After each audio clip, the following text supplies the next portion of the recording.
gracias por la presentación y gracias sobre todo por la invitación. Cuando Borja me contactó hace algunos meses, no dudé en decir que sí a la invitación porque en estos tiempos oscuros que vienen, o tal vez tiempos oscuros en los que ya estamos inmersas, me parecía que era irrenunciable venir hoy a un espacio donde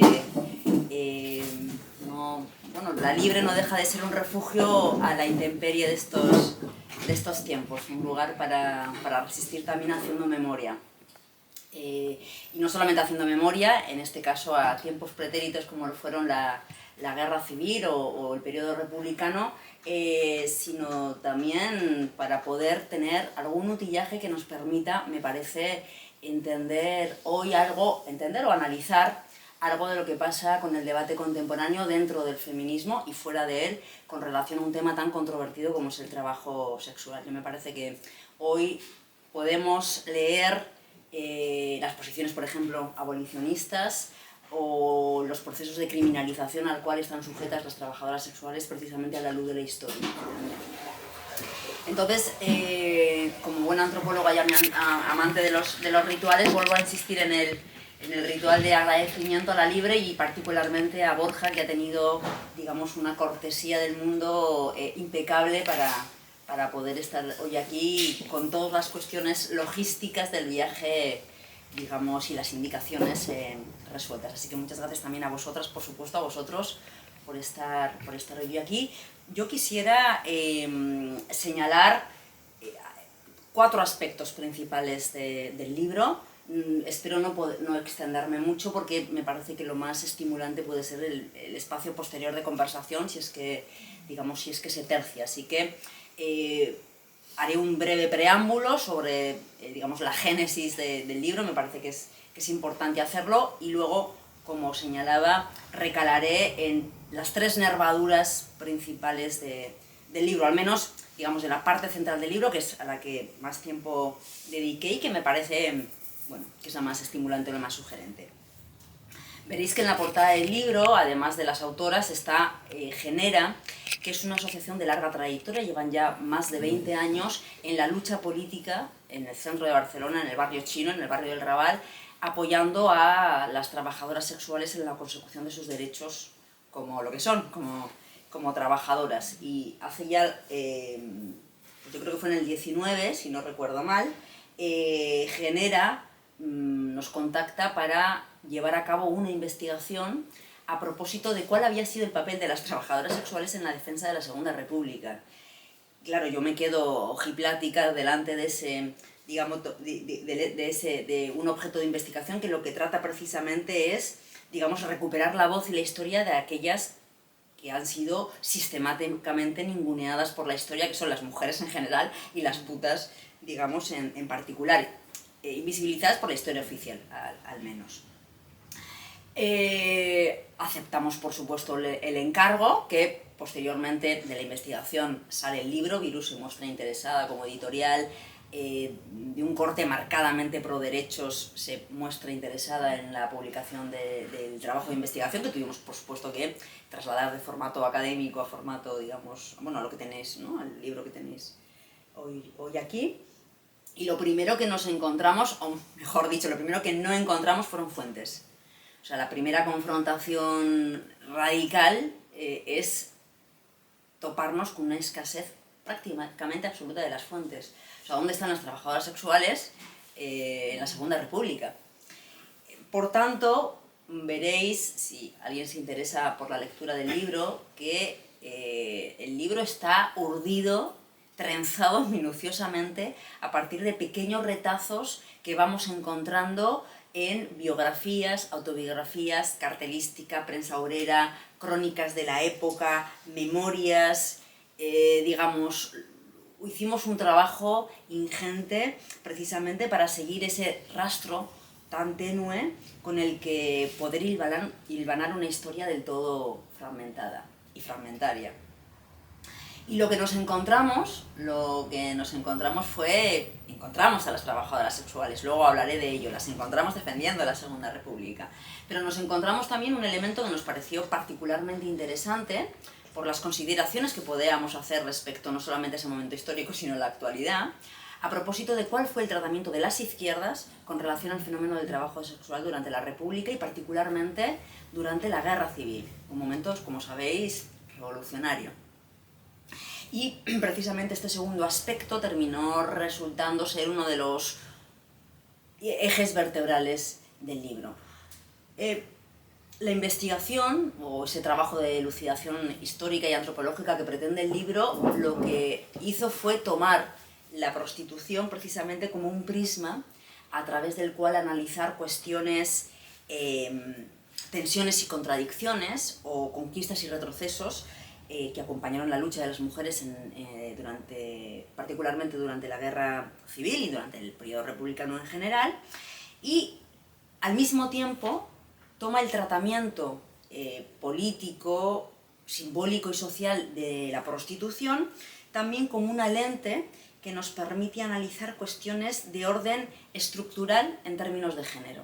Y además hacerlo en un contexto tan interesante como el revolucionario, la guerra civil, que permite colegir, me parece, algunas ideas relevantes acerca del lugar social admitido y admisible para las mujeres.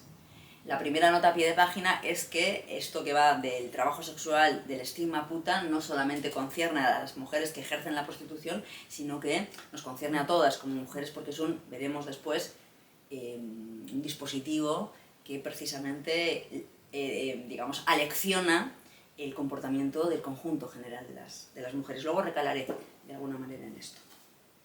Pero situado esta cuestión preliminar, voy a pasar a uno de los primeros elementos de los 4 que quisiera enfatizar, que hace relación precisamente a una vinculación histórica entre trabajadoras sexuales y movimientos contestatarios.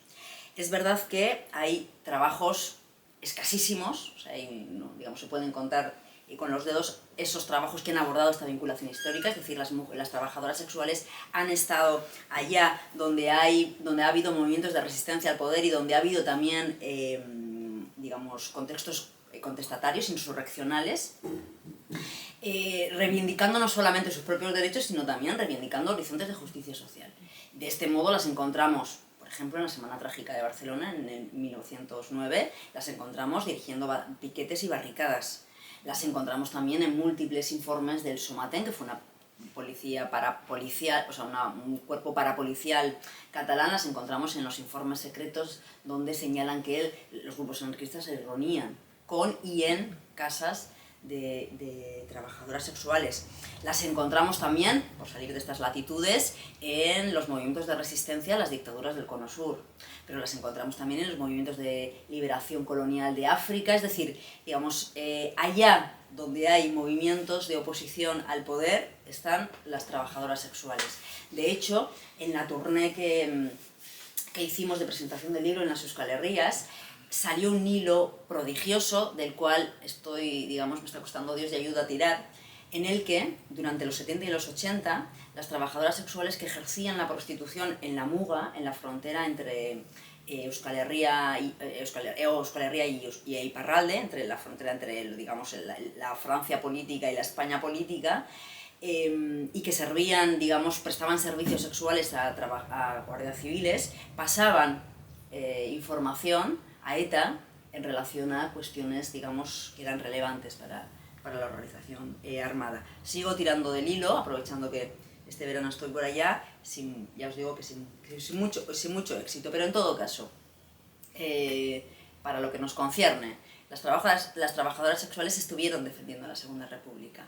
Tenemos constancia con ese tapiz que os he hablado antes de memorias, crónicas, trabajo archivístico y, digamos, autobiografías, biografías, etc. Tenemos constancia, aparecen documentadas en los primeros meses de la Guerra Civil, sumándose a las milicias, particularmente en el frente de Aragón. Las encontramos también formando parte de los actos insurreccionales del 19 de julio, particularmente en Cataluña. Sabemos también que algunas de ellas se sumaron a Mujeres Libres, que fue el grupo de corte feminista dentro del sector libertario durante la República. Sabemos también, luego me referiré a ello, que conformaron el primer sindicato de trabajadoras sexuales del cual se tiene constancia en el Estado español, el sindicato, digamos, del amor. Esto en lo que respecta a una cuestión que en ningún caso quería obviar, esta vinculación histórica entre trabajadoras sexuales y movimientos contestatarios. El segundo eje, y aquí puede que me extienda un poco más, tiene que ver precisamente con eso que os anunciaba antes como hilo vertebral o una de las partes vertebrales del trabajo, que tiene que ver con cuál fue la consideración por parte de las izquierdas del trabajo sexual. Y hablo de izquierdas en plural porque incluye a todo el espectro, a todo el abanico amplio de izquierdas, las izquierdas en la Segunda República, que, digamos, pasaban por los comunistas, los sectores libertarios, los socialistas, republicanos, etc. Lo primero que cabría señalar en relación a este segundo punto es que fue precisamente esa convulsión política, esa convulsión social de la guerra civil, la que ofreció consideraciones o condiciones de posibilidad para plantear algunos cambios o acelerar algunos cambios que ya se estaban, digamos, cultivando, ya se estaban, digamos, cociendo a lo largo de los primeros años de la República, pero que en efecto es la guerra civil lo que hace de acicate o lo que hace de catalizador para que, por ejemplo, los presupuestos ideológicos que inspiraban las opiniones convencionales con relación al trabajo sexual cambiaran. Y de repente, bueno, no de repente, pero digamos encontramos que el abordaje, por primera vez, se comienza a hacer el análisis del fenómeno de la prostitución, se comienza a hacer en términos de clase, cosa que hasta ahora no había sido, digamos, no había estado dentro de la palestra, digamos, sociológica o científica o política. Es decir, el ejercicio de la prostitución pasa a poner el acento en su análisis a la supuesta inmoralidad de las mujeres de clase obrera, para subrayar que se trata, sin duda alguna, de una marca degenerativa del capitalismo. Y como ejemplo paradigmático de la explotación capitalista de las mujeres, lo que hay que hacer es abolirla. Y en esto coinciden todos los sectores políticos de la izquierda amplia de ese periodo. A partir de estas posiciones, digamos, de que hay que, digamos, abolir la prostitución, encontramos una suerte, digamos, un elenco de actuaciones de diversa naturaleza, a veces contradictorias entre sí, más o menos sistematizadas, más o menos organizadas, que trataron de, digamos, actuar con relación al fenómeno. No me voy a extender, voy a citar al menos las 5 más relevantes. La primera actuación fue la abolición. Encontramos en el boletín de la CNT-FAI de agosto de 38 que se ha abolido la prostitución en Puigcerdà, por ejemplo, que es una pequeña municipalidad, un pequeño municipio que hace frontera con Francia en el norte de Cataluña. A partir de ese momento queda abolida el ejercicio del trabajo sexual en Puigcerdà y, nota a pie de página, simultáneamente se ofrecen cursos de formación a mujeres entre 14 y 50 años en economía doméstica, higiene, cocina, labores caseras, etc. Veréis que el libro lo que hace es, y espero poder plantearlo con cierta claridad a lo largo de la exposición, el libro lo que hace es transitar esas luces y esas sombras de un periodo histórico, digamos, fundamental en nuestra historia reciente. Y además transitarlas con sumo amor, ¿eh? Nosotras somos también, digamos, las bisnietas de los que fusilaron, se exiliaron, encarcelaron o, digamos, murieron en ese periodo. El segundo conjunto de acciones que encontramos son los llamamientos a que las mujeres no ejerzan la prostitución. Y aquí tiene un papel protagónico, sin duda, el sector libertario. Dentro del espectro amplio de la izquierda republicana, en la República, si hubo un sector político que con particular interés incidió sobre la prostitución, para su abolición, no sin contradicciones, fue sin duda el sector libertario, de tal manera que encontramos secciones sindicales dentro de la CNT que trataba, y cito textualmente, de encarrilarlas. Las mujeres tenían digamos, un trabajo infame e inmoral, y lo que había que hacerla era enderezarlas, sacarlas de ese camino considerado como torcido y llevarlas por el buen camino, de tal manera que las incorporaban en oficios propios del sector de las maderas, el sector textil, etcétera, etcétera. Luego también encontramos, muy interesante, iniciativas de carácter individual, sobre todo por parte de militantes libertarios, donde iban a prostíbulos y, digamos, en lugar de mantener un servicio sexual con la compañera, lo que hacían era dedicar ese tiempo, previo intercambio económico, para poder hablar de los beneficios, bueno, de los beneficios o de las, digamos, de las virtudes de salir de ese camino de perdición y dedicarse a otras cosas, entre ellas la causa revolucionaria. Y concluyo este segundo aspecto con algo que me gustaría retomar más adelante, que fue una experiencia interesantísima llamada los liberatorios de la prostitución, que fue algo que impulsó también mujeres libertarias, este sector feminista digamos, del sector libertario. En tercer lugar, el conjunto de acciones que encontramos serían los llamamientos, ahora no a las mujeres a que ejerzan la prostitución, sino que a los hombres a que no la frecuenten, y es maravilloso encontrar cientos de crónicas que señalan que los prostíbulos estaban atestados de pañuelos rojos y pañuelos rojinegros, y que las colas de los burdeles eran, digamos, en ese sentido, kilométricas. De hecho, había una militante comunista de la época que decía que los hombres son comunistas, socialistas o libertarios solo de cintura para arriba. Una cuarta actuación en relación con el trabajo sexual fue la colectivización de prostíbulos. Ahí, de nuevo, el papel protagónico fue el Sindicato de Espectáculos de la CNT. Y en quinto y último lugar, y sobre todo con la ridiculización de muchos hombres del sector libertario a mujeres libres con su experiencia de los liberatorios de la prostitución, el llamamiento era a que, digamos, las prostitutas se sindicaran. O sea, lo que podía, no iban errados, lo que podía en efecto proteger de la explotación a las trabajadoras sexuales era la sindicación. De hecho, algunas se afilió, hemos encontrado el rastro, algunas se afilió a la CNT, y luego espero poder hacer dos pinceladas de la conformación esta del Sindicato del Amor, que tiene también su controversia.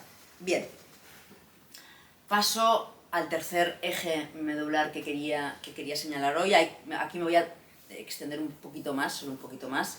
Veréis que voy a ser muy breve en la presentación en general. Espero no aburriros. El tercer elemento es... el tercer elemento merece la pena recalar en la categoría miliciana. Y veréis, espero explicar por qué. De nuevo, el contexto revolucionario posibilitó un cambio significativo en torno a la posición social de las mujeres, a la posición social y a la posición política. O sea, las mujeres conquistan espacios durante la Guerra Civil que hasta ahora, bueno, y durante la República, que hasta ahora no habían conquistado, y me parece que eso es, digamos, incuestionable. Y uno de los espacios que conquistan es el de la guerra. Bueno, no lo conquistan, pero sí se incorporan a él. Después del alzamiento militar, hay un llamamiento al pueblo español a que defienda la República. Y en ese llamamiento se alistan, se incorporan hombres, pero también mujeres. De hecho, hay un llamamiento explícito a que las mujeres se incorporen a formar parte de las milicias. Y las mujeres lo hacen, en menor número, pero lo hacen. Y lo hacen además reclamando un trato igualitario. Son también múltiples las anécdotas o los relatos que dan cuenta de cómo las mujeres, digamos, a regañadientes y luego en otras ocasiones en abierta oposición, se niegan a ocupar los lugares asignados en el frente, que, como podéis imaginar, eran los propios del servicio de enfermería, de cocina, o de limpieza de la ropa. De hecho, hay una anécdota maravillosa de Mica Echeverre, que fue la primera mujer que dirigió un batallón del POUM, en el que ella, que tenía un trato igualitario a los hombres y a las mujeres de su batallón, recibe a unas milicianas, porque se había corrido la voz en efecto que Mica Etxeberria en su batallón tenía un trato igualitario y las mujeres y los hombres tenían exactamente las mismas tareas, tanto digamos en primera línea como digamos en tareas de cuidados de enfermos, cocina, etc. Y la anécdota de Mica Etxeberria, en un libro realmente apasionante que se llama Mi guerra en España, estas milicianas jóvenes aparecen y le interpelan a Mica Etxeberria queriendo incorporarse a su batallón porque ellas no habían venido a morir por la revolución con un trapo de cocina en la mano.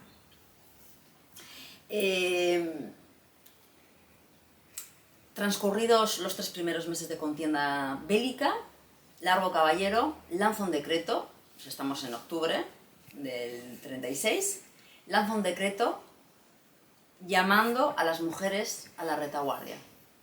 Su lugar no está en el frente, su lugar no está en las trincheras, ni mucho menos en primera línea de fuego, y por tanto, digamos, las mujeres deben volver a la retaguardia y seguir sosteniendo, digamos, fabril y agrariamente el país, mientras los hombres hacen la guerra. Las mujeres, no todas las mujeres se fueron, no todas las mujeres, digamos, obedecieron ese decreto. Y entonces comienza una campaña por parte de la prensa republicana de desprestigio contra las mujeres. Y aquí la pregunta es, ¿cuál es el desprestigio? ¿A partir de qué elemento fueron tachadas las mujeres milicianas para que se retiraran del frente? Es muy fácil, está en el título. Las milicianas eran unas putas. No solamente venían a distraer a los soldados, a los milicianos, sino que además eran las responsables de contagiar, que no transmitir, enfermedades sexuales y causar muchas bajas dentro de los milicianos. Es interesante esto del contagio y de la transmisión, porque las enfermedades sexuales se transmiten, no se contagian, pero el significante contagio da cuenta de esa dimensión simbólica tan potente y tan poderosa judio-cristiana, y más allá, que tienen las mujeres como cuerpo contaminante. Por tanto, las mujeres eran el único vector que contagiaba. En el libro hemos recogido cartelística, hemos trabajado también mucho con ella, con la cartelística bélica de la época, y es muy interesante ver cuáles son las representaciones icónicas de la mujer como encarnación del mal, encarnación de la muerte, donde incluso se las llega a comparar, hay carteles muy impactantes, donde incluso se las llega a comparar con el poder destructor del fascismo.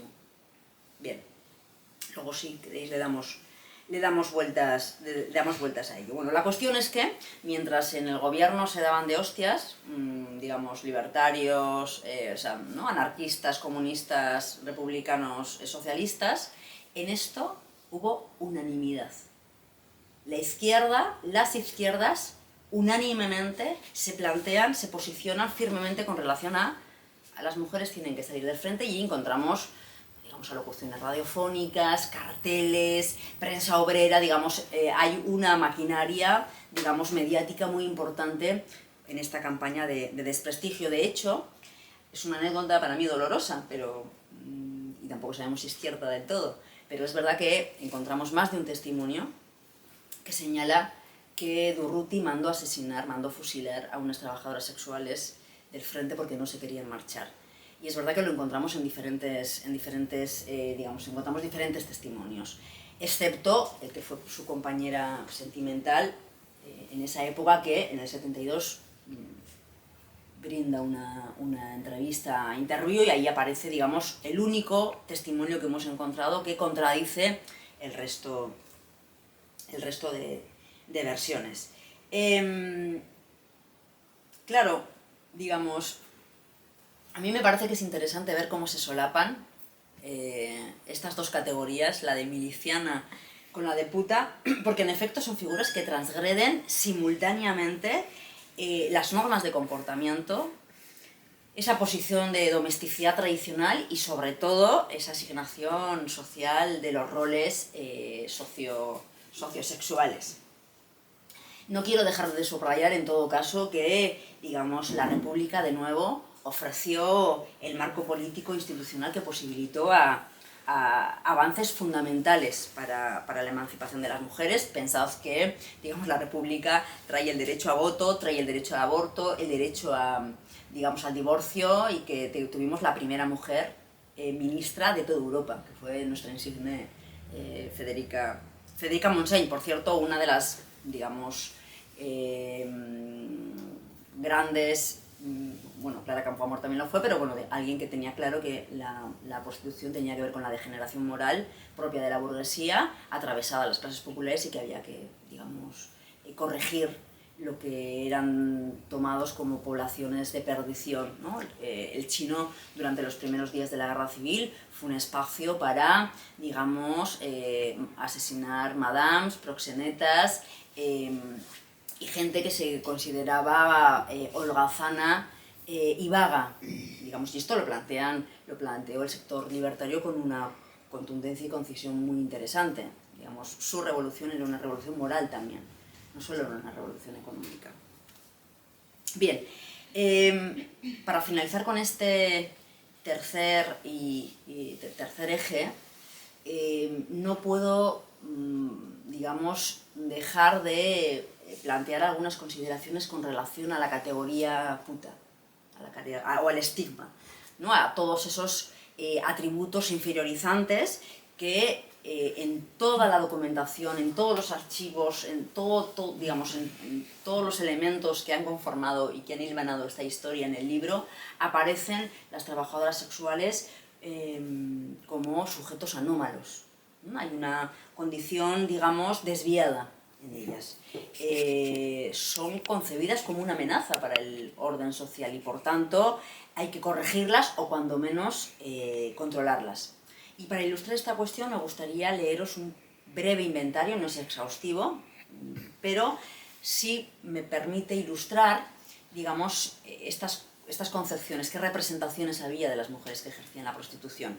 Es un inventario de atributos y de acciones que hay que hacer con estas mujeres, que he recogido, insisto, no de forma exhaustiva, sería mucho más largo si lo hubiera hecho así, de los documentos, memorias, prensa obrera, documentos políticos que utilizamos para la investigación.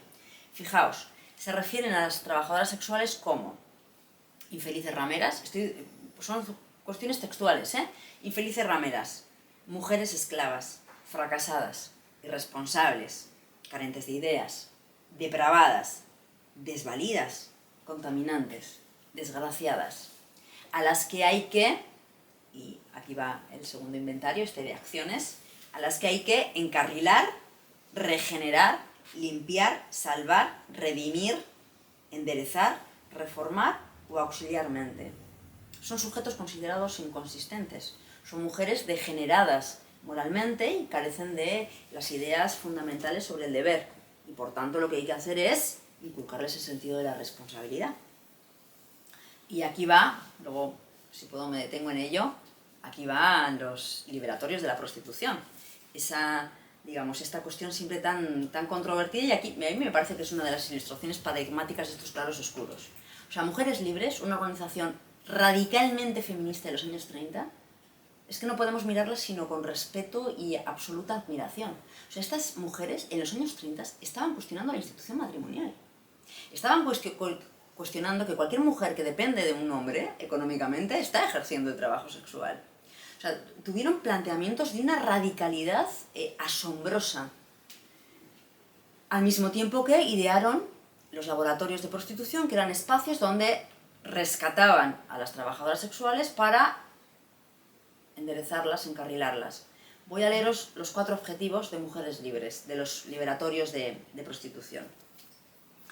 En primer lugar, el primer objetivo de los laboratorios era el tratamiento médico-psiquiátrico de la trabajadora sexual.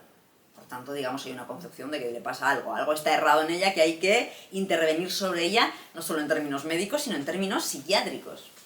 Segundo objetivo. Atención, estoy citando textualmente Mujeres Libres. Curación psicológica y ética para fomentar en las alumnas un sentido de responsabilidad.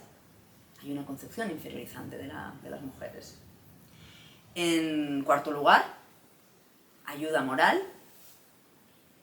En tercer lugar, orientación y capacitación profesional. Y en cuarto lugar, ahora sí, ayuda moral. Me parece que esto ilustra también, digamos, las contradicciones y los desgarros con los que, digamos, hoy también nos seguimos encontrando. El estigma puta es uno de las líneas de flotación fundamental del patriarcado. Y os decía antes, y vuelvo a subrayar, me parece importante volver a recordarlo, que es algo que nos concierne, digamos, al conjunto de mujeres en general, porque ese estigma es precisamente un dispositivo pedagógico que alecciona e instruye al resto de mujeres en cómo nos tenemos que comportar para no ser tachadas con uno de los agravios principales que le pueden hacer a una mujer, que es el de puta. Por tanto, controla cuán corta es tu falda, cuán largo es tu escote, con cuántas personas te encamas, no vaya a ser que seas tachada de puta y sus múltiples variantes. Nótese que el insulto o el agravio fundamental a un hombre es hijo de puta, es decir, no es un insulto directo, un agravio directo, sino es siempre a través de su madre. Pero al mismo tiempo, y creo que es importante hacer notar esta tensión, esta dialéctica, al mismo tiempo que es, digamos, en efecto un dispositivo pedagógico que nos alecciona y nos instruye, en la normalidad, en la supuesta normalidad, para no, digamos, descarriarnos, pensad que el punto de flotación fundamental del patriarcado es el control de la sexualidad de las mujeres. Y una puta hace con su cuerpo literalmente lo que le sale del coño. Y además, cobrando. A diferencia de otras que lo hacen gratis, además con el pack de horas, digamos, interminables y jornadas laborales, digamos, de lunes a lunes, en todas las horas del día. Pero además de, digamos, como os decía, en esta tensión, en esta dialéctica de ser uno de los pilares fundamentales del patriarcado, tiene además consigo precisamente ese potencial cuestionador implacable del orden patriarcal, precisamente por eso, porque desobedece una trabajadora sexual, desobedece los mandatos de género, desobedece el mandato patriarcal de control de la sexualidad. Y en ese sentido, digamos, me parece que tienen una potencia heurística, cuestionadora y política de primer orden, en la que diría, si queréis podemos discutir después de esto, en la que diría, digamos, el feminismo y las luchas feministas contemporáneas no pueden pasar. O sea, me parece que no hay feminismo sin tener en cuenta y sin tomar la voz de las trabajadoras sexuales. Y ahora sí, voy al cuarto y último elemento y abrimos, si os parece, conversación. El cuarto y último elemento tiene que ver, a modo de cierre, con un cierre siempre paradójico, porque esto, digamos, no se trata tanto de cerrar ni de concluir, sino de seguir abriendo preguntas y horizontes de pensamiento y de reflexión, pero sí, a modo de cierre provisorio, me gustaría hacer algunas consideraciones sobre las continuidades y las rupturas, para poder pensar también la contemporaneidad. E insisto que esta mirada, estas luces y estas sombras que hemos tratado de explorar están hechas con sumo amor. O sea, nosotros venimos de esa genealogía política, ¿no? Somos las bisnietas de las que perdieron la guerra civil. Por tanto, en relación a las continuidades, me parece que las izquierdas, hay que reconocerlo, por muy revolucionarias que fueran, no se pudieron sacudir ni el estigma que hoy sigue atravesando la categoría puta, ni ese vínculo inextricable entre pobreza y desviación. O sea, la izquierda de la época estaba muy impregnada de todo el movimiento higienista del siglo XIX, ese movimiento, digamos, de reforma social, burgués y fundamental para la conformación de las sociedades capitalistas, que ligó de manera inextricable la pobreza con la desviación. O sea, las clases populares eran clases desviadas, las clases populares eran clases peligrosas. Y la izquierda, digamos, siguió con esto, y las mujeres que ejercían la prostitución, en tanto que mujeres de los sectores populares, de los eslabones más débiles del cuerpo social, eran mujeres moralmente descarriadas, incompetentes, incapaces y, por cierto, dotadas de poca inteligencia. Esto es una marca higienista y es una marca también que recogemos no quisiera extenderme, pero es muy interesante también ver otras experiencias como fue el hospital, madre mía, no me va a venir el nombre, pero era un hospital para la sífilis. En efecto, el problema de la sífilis fue una cuestión terrible durante la Guerra Civil, o sea, digamos, en efecto supuso muchas bajas, pero el vector de contaminación no fueron las mujeres únicamente, ¿no? Digamos, esta iconografía en la que el soldado es una pobre víctima de las mujeres pérfidas, lo podéis ver en la cartelística que recogemos en el libro, de las mujeres desviadas que los llevan a la perdición, es parte de esta matriz simbólica que las construye como sujetos peligrosos y amenazantes. Pero es muy interesante, pudimos acceder a los registros del Hospital de la Lucha, se llamaba. Es un hospital muy grande que durante la República se utilizó, especialmente en la Guerra Civil, como sitio para curarse la sífilis, tanto para hombres como para mujeres. Y cuando las mujeres eran registradas en el primer día, tenían que pasar ahí 40 días, digamos, encerradas, es muy interesante ver cuáles eran las tablas de clasificación. Porque las tablas de clasificación iban en moral alta-baja media y en inteligencia alta-baja media. Y os podréis imaginar que la gran mayoría de esas mujeres de origen popular eran clasificadas por quien las recibía como carentes de inteligencia o carentes de sentido de la responsabilidad y de la moralidad. No tienen capacidad de juicio. Y fijaos que esto es de los años 30, pero hoy muchas posturas abolicionistas mantienen precisamente esta misma cuestión. Es verdad que con una discursividad, si queréis, más políticamente correcta, pero la lógica es exactamente la misma. Las trabajadoras sexuales no tienen capacidad para decidir, pues no hay que decir por ellas. Y voy a detenerme aquí porque me parece importante.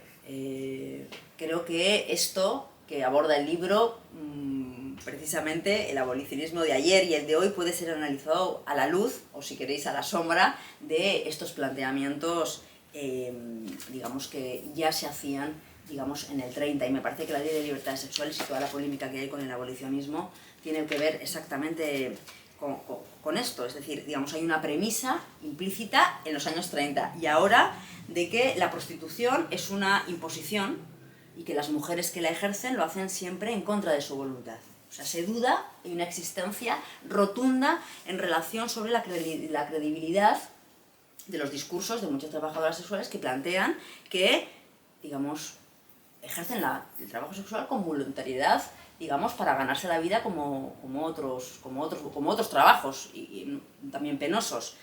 De hecho, es bien interesante, digamos, pararnos a pensar en el acento que tienen estas posiciones las abolicionistas o la ley del sí es sí, que parece que todos los sís valen menos los de las putas, porque el acento está puesto en el consentimiento.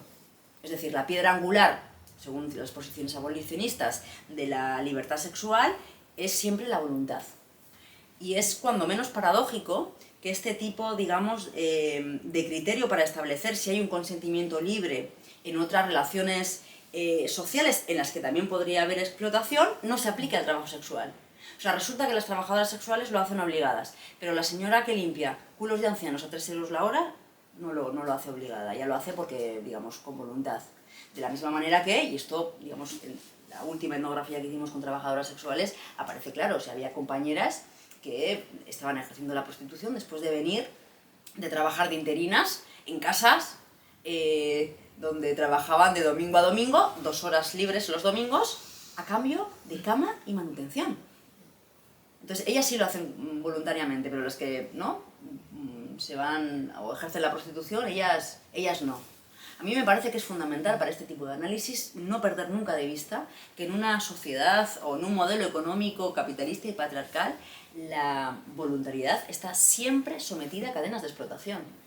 En esta última etnografía a la que me refería, es una etnografía relativamente reciente, del 2020, las trabajadoras sexuales con las que conversábamos lo planteaban con una claridad meridiana. O sea, si algo atenta a su libertad sexual es la pobreza, la ley de extranjería, la ley Mordaza, que las multa, y las ordenanzas cívicas, al menos en la ciudad de Barcelona, que son sencillamente implacables. Lo mismo pasa en otros análisis con compañeras en Valencia o en otras ciudades donde están digamos, fuerte las ordenanzas cívicas. Y en último lugar, si he hablado de las continuidades, quiero cerrar, por supuesto, con las rupturas, porque en efecto, vuelvo a insistir en esta idea, la República y la contienda bélica, la guerra civil, ese espacio revolucionario, significaron sin duda una discontinuidad con respecto a las ideas sobre el cometido social y político de las mujeres. Esto es, digamos, me parece que, insisto, inapelable. Y por otro lado, esa excepcionalidad del conflicto bélico supuso de alguna manera una transformación en las condiciones de género y al mismo tiempo, y esto me parece relevante, hizo aflorar la relatividad de las construcciones simbólicas y de su legitimidad histórica.